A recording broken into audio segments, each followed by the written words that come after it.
Welcome to our channel. Today we how to authorize a USAA credit card for mobile wallet payments, beginner guide step by step clearly. To begin authorizing your USAA credit card for mobile wallet payments, start by opening the mobile wallet app on your smartphone.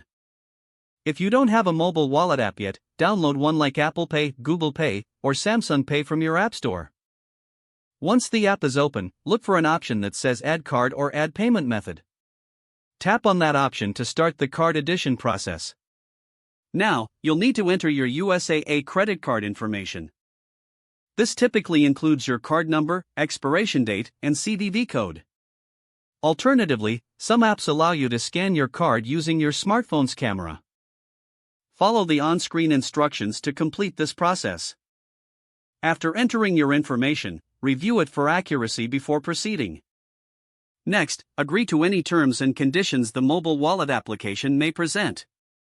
Once you accept the terms, the app may ask for verification. This might involve receiving a one-time code via text or email. Follow the instructions provided to verify your card. Once your card is successfully added, you should see it listed in your mobile wallet. To ensure everything works smoothly, make a small test payment at a retailer that accepts mobile wallet transactions. If the transaction goes through, your USAA credit card is now authorized for mobile wallet payments. If you encounter any issues, consult the help section of the mobile wallet app or contact USAA customer support for assistance. If the page does not load, refresh the browser or try again in a private or incognito window. Make sure you are using the correct email address, then retype it carefully to avoid small typos. If your password is not accepted, use the reset option and create a new strong password you can remember. Check your spam folder for verification or security emails, then complete any requested confirmation steps. Enable two-factor authentication if available to improve account security and reduce unauthorized access risk. After signing in, review your profile details so your contact information and settings are accurate and current. If you see an error message, note it down and try again after restarting your device and internet connection.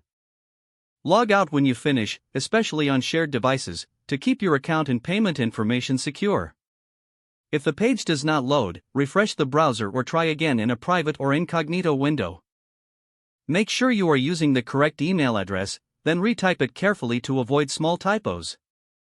If your password is not accepted, use the reset option and create a new strong password you can remember. Check your spam folder for verification or security emails, then complete any requested confirmation. Don't forget to like this video and subscribe to our channel for more step-by-step tech guides.